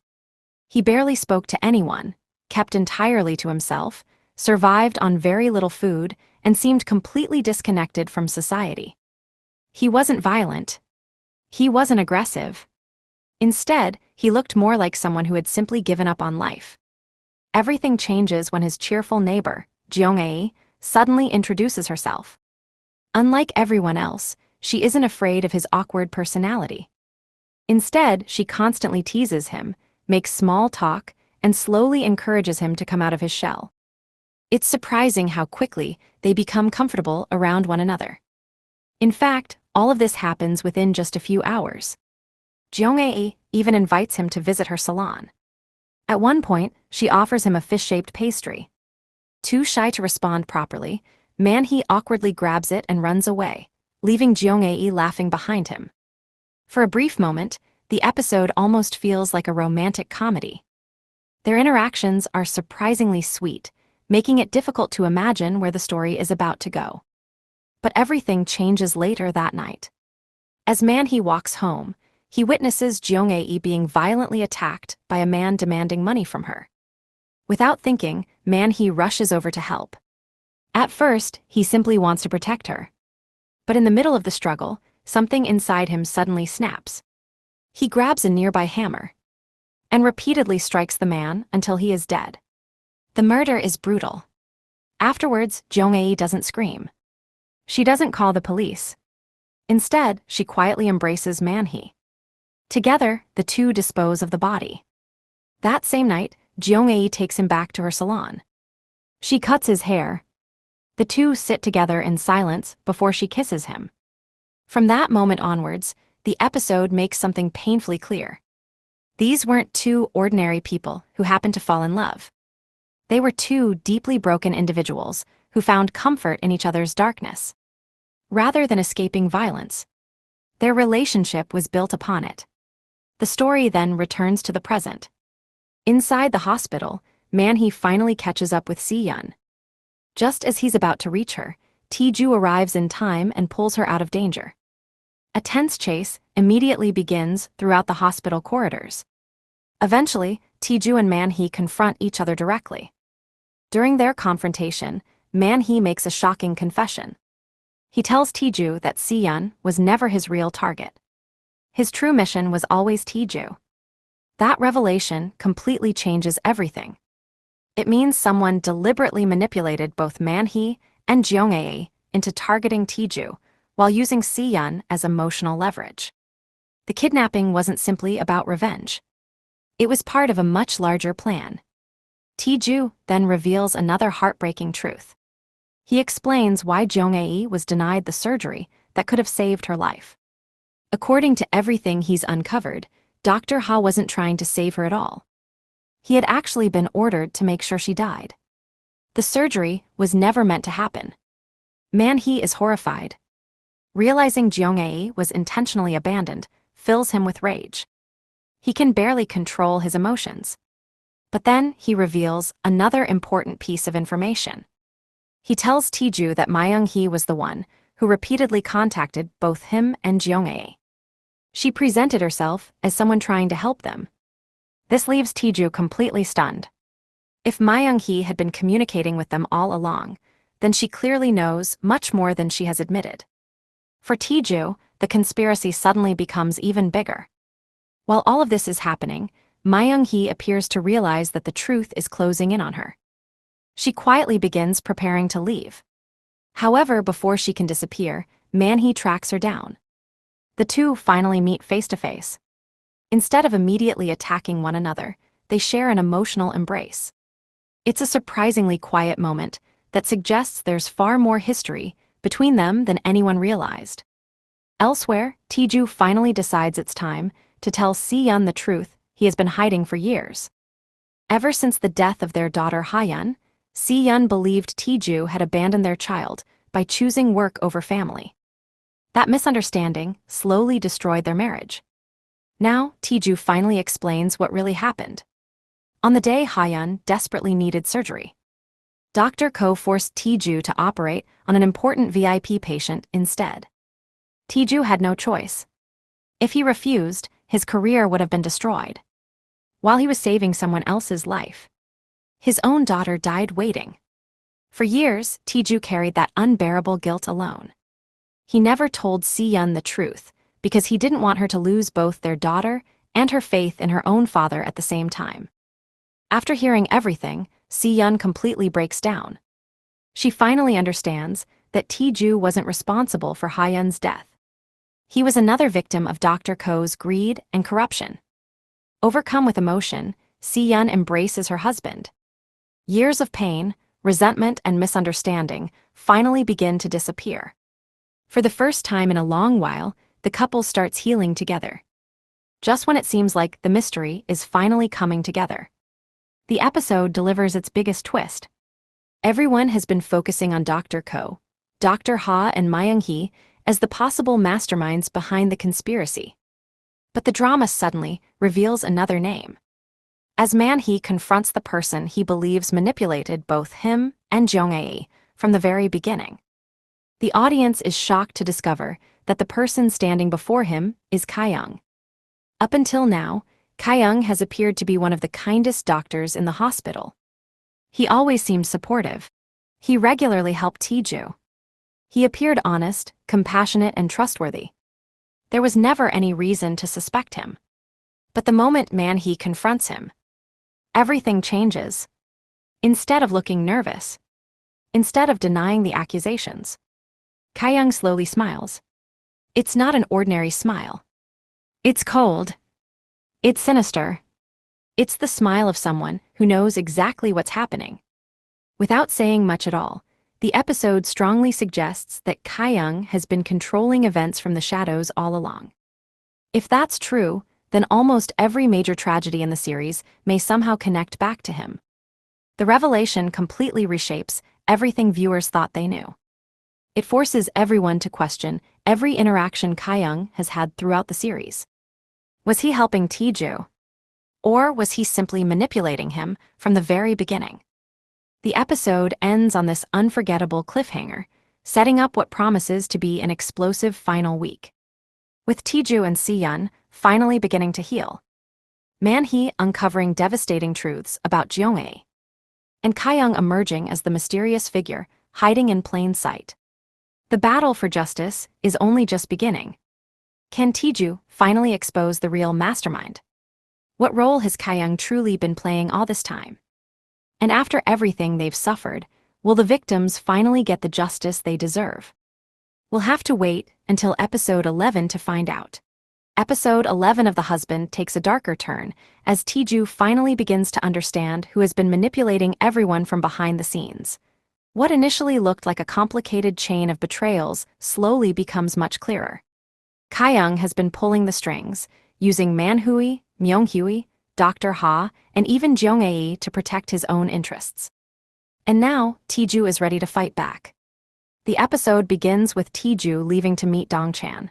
At the same time, Man-hee is struggling with a decision that could completely change the situation. He has the opportunity to kill Kyung, but he hesitates. The reason is Jung-ae. Her condition is still critical, and the doctor makes it clear that Kyung is currently the only person capable of protecting her within the hospital and keeping her connected to the clinical trial. Man-hee may hate Kyung, but he cannot risk losing the only chance his wife has at treatment. So once again, Jeong-ee's illness becomes the weapon everyone uses to control Man-hee. But while Man-hee is trapped by his circumstances, Tae-joo is beginning to see the bigger picture. When Dong-chan meets Tae-joo, he finally confesses something extremely important. Kyung was the person who originally came up with the idea of using fetal stem cells for the clinical trial.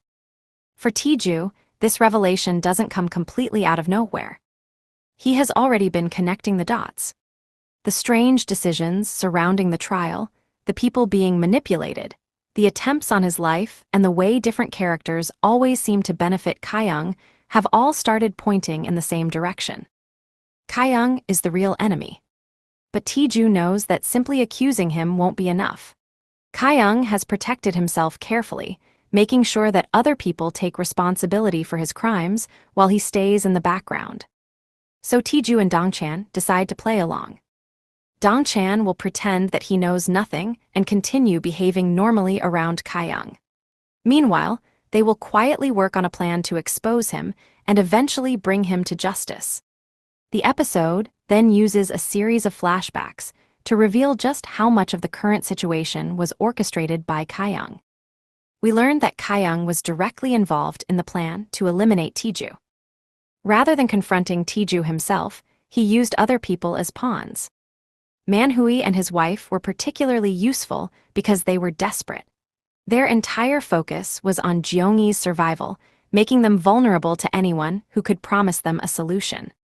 Myung-hee played an important role in manipulating them. She convinced the couple that Tae-joo was partly responsible for Jung-ae being unable to receive surgery. By presenting Tae-joo as an obstacle standing between Jung-ae and her treatment, she helped redirect Man-hee's anger toward him. And this is what makes Kyung's plan so effective. He doesn't need Man-hee to blindly follow orders. He simply needs Man-hee to believe that his actions are necessary to save his wife. Eventually, however, things spiral out of control. Man-hee decides to take matters further by kidnapping Se-yoon. The kidnapping becomes one of the major turning points in the entire situation. And on the day Se-yoon is rescued, another important detail comes to light. Kyung is the person who steals the money from Tae-joo's car. Rather than being directly involved in every part of the original scheme, Kyung waits for opportunities and takes advantage of the chaos created by other people. He then discovers another potential pawn in Dr. Ha. Dr. Ha is struggling with debt, which gives Kyung exactly the leverage he needs. He uses the doctor's financial problems to manipulate him into becoming involved in his plan. Dr. Ha is eventually tasked with killing Jung-ae. But the plan fails. Dr. Ha doesn't manage to kill her, and that failure puts him in danger. Kyung has no intention of allowing someone who knows too much to remain alive. So he kills Dr. Ha himself. This is the moment when Myung-hee finally understands what she has got herself involved in. Until then, she may have convinced herself that she was simply helping with a complicated plan or doing what was necessary. But Kyung's willingness to kill Dr. Ha makes the truth impossible to ignore. She has made a deal with someone far more dangerous than she realized. Terrified, Myung-hee runs away. And now, in the present timeline, Tae-joo begins using that disappearance against Kyung. Dong-chan deliberately frustrates Kyung by preventing him from operating on the clinical trial patients. Instead, he announces that the trial will temporarily be put on hold until Tae-joo returns. For Kyung, this is a major problem. His control over the trial is beginning to slip. But Tae-joo isn't finished. Rather than immediately confronting Kyung, he starts attacking him psychologically. Tae-joo knows that Kyung is paranoid, so he gives him just enough information to make him wonder how much the police actually know.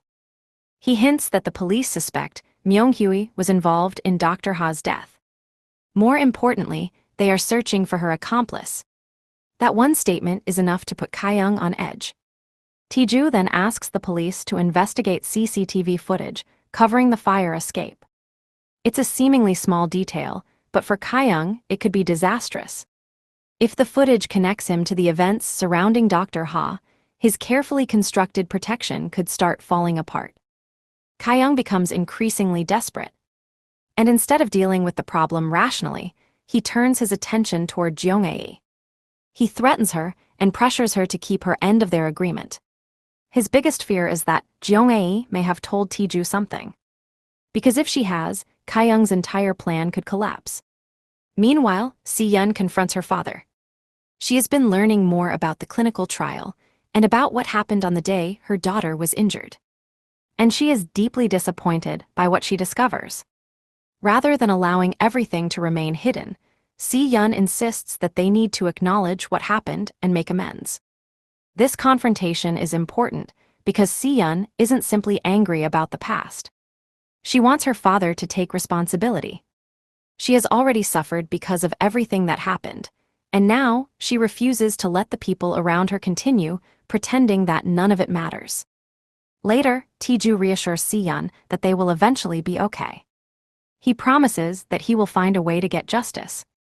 But while Tae-joo is preparing his next move, Kyung is dealing with another problem. He meets with Man Hui and demands to know what happened to Myung-hee. Kyung is furious when Man Hui tells him that he let her go. From Kyung's perspective, Myung-hee is a loose end. She knows too much. If she talks, she could expose the entire operation. But Man Hui refuses to completely abandon his own position. He makes it clear that he will continue keeping his end of the deal as long as Kyung-ae remains safe. The two men eventually reach an uneasy agreement. Before anything else, Tae-joo has to be dealt with. And this is where Tae-joo makes a bold move of his own. At the hospital, he stages a break-in. But his real target isn't Kyung. It's Kyung-ae. Tae-joo takes her and hides her in one of the isolated sections of the hospital. His motivation is deeply personal. He wants Kyung-ae to experience the same fear that Se-yoon experienced when she was kidnapped. He's no longer willing to let everyone else control the situation while his family continues suffering. But this move immediately causes chaos. Man Hui assumes that Kyung is responsible for his wife's disappearance. Consumed by anger, he attacks Kyung. For a moment, it looks as though Kyung's own manipulation has finally turned against him. But eventually, Kyung begins to understand what has actually happened. He realizes that Tae-joo is behind Kyung-ae's disappearance. And once he understands that, Kyung makes his own decision. If he wants to survive, he needs to eliminate Tae-joo himself. At the same time, Man Hui eventually works out who really has his wife. He contacts Tae-joo and arranges a meeting. But instead of simply threatening Man Hui, Tae-joo offers him something unexpected. He agrees to perform the stem cell surgery on Kyung-ae. However, there is a condition. Man Hui must turn himself in. And he must also help bring Kyung down. Tae-joo is essentially giving Man Hui a choice. Save your wife, but finally take responsibility for what you've done. Or protect yourself and allow Kyung-ae to remain in danger. Man Hui is given time to make that decision. Unfortunately, there is still one major obstacle.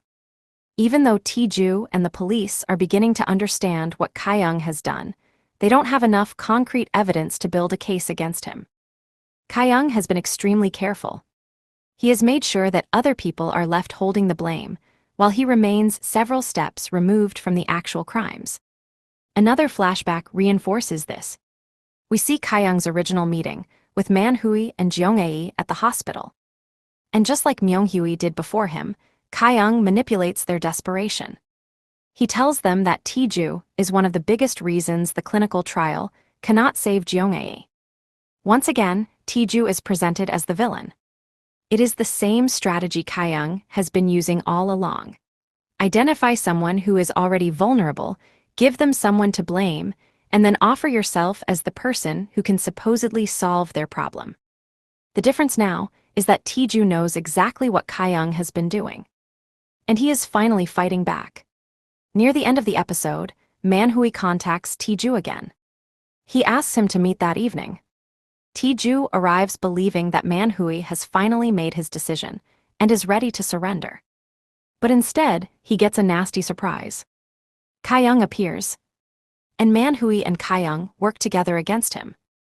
Before Tae-joo can properly react, the two men overpower him. He is quickly rendered unconscious. And that is where episode 11 ends. Tae-joo had spent the entire episode turning the tables, using psychological warfare to make Kyung panic and attempting to force Man-hee into choosing justice over fear. But his biggest mistake may have been believing that Man-hee would choose to cooperate. Instead, Kyung has managed to regain control at the worst possible moment.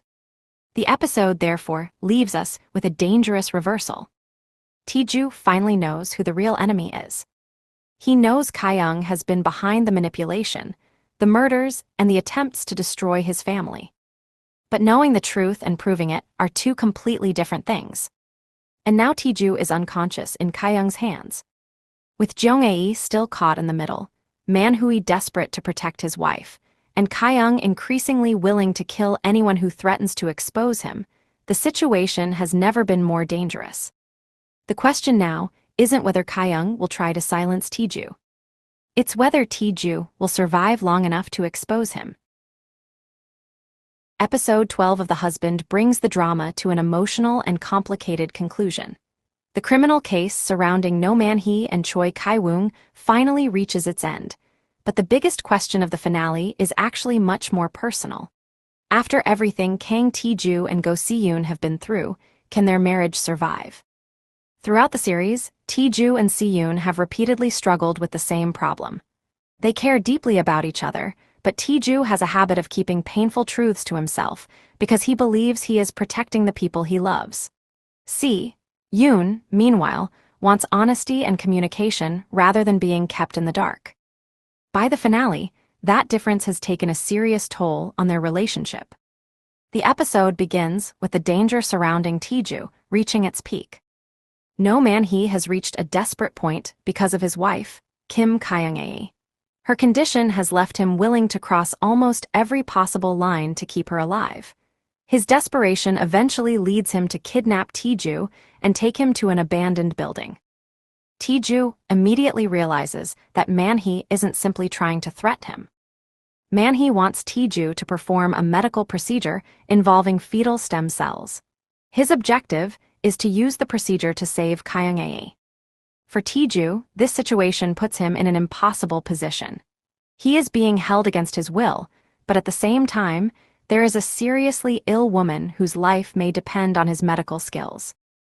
Man-hee's actions have been driven by fear and desperation, but Tae-joo understands that desperation does not erase the consequences of what he has done. The confrontation becomes particularly intense when Man-hee considers killing Tae-joo after getting what he wants. Instead of simply fighting back, Tae-joo tries to reach him psychologically.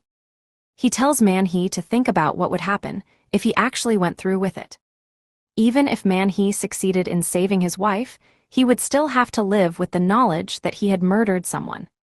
Kyung-ae would survive, but Man-hee would have to carry the guilt of his crimes for the rest of his life. Tae-joo essentially forces him to confront the difference between saving the person you love and destroying yourself in the process. This finally causes Man-hee to reconsider what he is doing. Rather than continuing down the path of violence, the situation develops into a deal. Tae-joo will help save Kyung-ae, and in return, Man-hee will stop running and surrender himself to the authorities. However, getting Kyung-ae the treatment she needs is not simple. Tae-joo needs access to an operating room, And this is where Go Dong-chan becomes important. Dong-chan, Se-yoon's father, has his own complicated history with illegal medical practices. Despite the legal consequences hanging over him, he decides to help Tae-joo perform the operation. Eventually, Tae-joo is given access to the necessary medical facilities. The surgery begins. For everyone involved, this is a critical moment because the entire confrontation with Man-hee has ultimately come down to whether Kyung-ae can actually be saved. Tae-joo performs the procedure, and after the tense operation, it becomes clear that it has worked. Kyung-ae survives. For Man-hee, this should be the moment he has been fighting toward throughout the story. His wife is alive, and the person he desperately wanted to save has finally been given another chance. But now Man-hee has to keep his side of the agreement. He could run. He could continue hiding. Instead, he chooses to surrender himself to the police. His decision finally brings his storyline to a close. After everything he has done in the name of protecting his wife, Man-hee accepts that there are consequences he has to face. At the same time, Go Dong-chan also decides that he cannot simply walk away from his own actions. He voluntarily turns himself in to face the legal consequences of the illegal medical practices he has been involved in. This is an important part of the finale, because the drama doesn't pretend that good intentions erase wrongdoing. Even though these characters have been motivated by love, fear, or desperation, their choices still have consequences. With Man-hee and Dong-chan surrendering, it finally looks as though the major criminal storyline is coming to an end. But there is still one major threat left. Choi Kai-woong. Unlike Man-hee, Kai-woong has not reached a point where he is willing to accept responsibility. His resentment toward Tae-joo continues to consume him, and as he attempts to escape, he ends up crossing paths with Se-yoon. This encounter quickly turns dangerous. Se-yoon becomes a target because of her connection to Tae-joo, and Kai-woong attacks her with a bladed weapon. Se-yoon is injured. Once again, Tae-joo's loved ones are being pulled into the consequences of the criminal world surrounding him. But this time, the authorities arrive quickly. The police intervene before Kai-woong can take things even further, and he is finally arrested. His arrest brings the immediate physical threat to an end. Kai-woong is subsequently charged in connection with the crimes, including kidnapping and attempted murder. For Tae-joo and Se-yoon, however, surviving the danger doesn't automatically mean that everything goes back to normal. Se-yoon has been physically injured, but the deeper wounds in her relationship with Tae-joo are much harder to deal with. Once Se-yoon has recovered, the two finally have the conversation they have been avoiding. Their marriage has been under enormous pressure for a long time. And at the center of that problem is one particular incident involving Tae-joo. There is a video of Tae-joo while he is drunk. In the recording, he tells a driver to remove his wife from his life. On the surface, the words are devastating. Se-yoon has every reason to believe that Tae-joo wanted to push her away. But the finale provides more context for what Tae-joo actually meant. He wasn't trying to get rid of Se-yoon because he no longer loved her. Quite the opposite. Tae-joo believed that distancing himself from her would protect her from the danger surrounding him. And this is where the fundamental problem between the two becomes clear. Tae-joo's instinct is to protect people by making decisions for them. If something is dangerous, he hides it. If he thinks someone will get hurt, he pushes them away. If he believes telling the truth will make things worse, he keeps quiet. To Tae-joo, these decisions come from love. But to Se-yoon, they create another kind of pain. She doesn't want to be protected by being excluded from the truth. She wants to be treated as a partner. And after everything they have experienced, Se-yoon realizes that their relationship has become trapped in a cycle. Tae-joo hides things because he wants to protect her. Se-yoon feels betrayed because he hides things. That creates distance between them. Then Tae-joo tries even harder to protect her by making decisions on his own.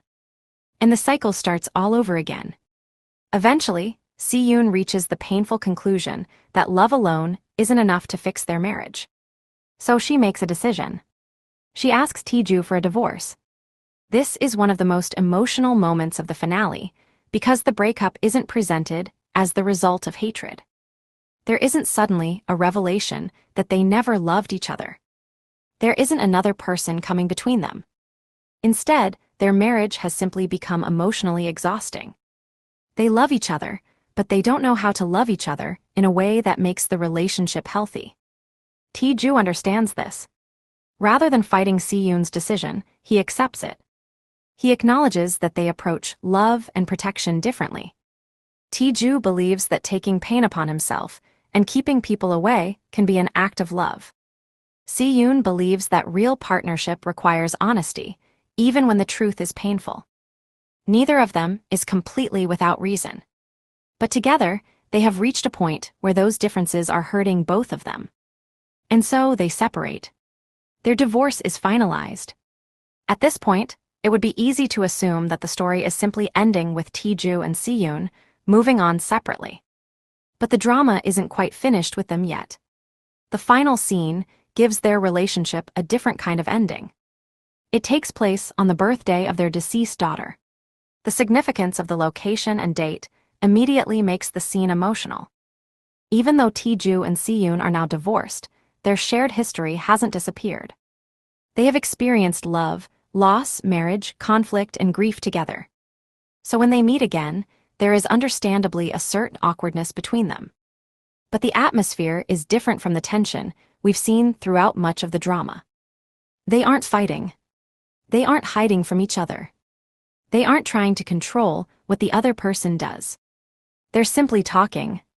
And then Se-yoon makes a small but meaningful suggestion.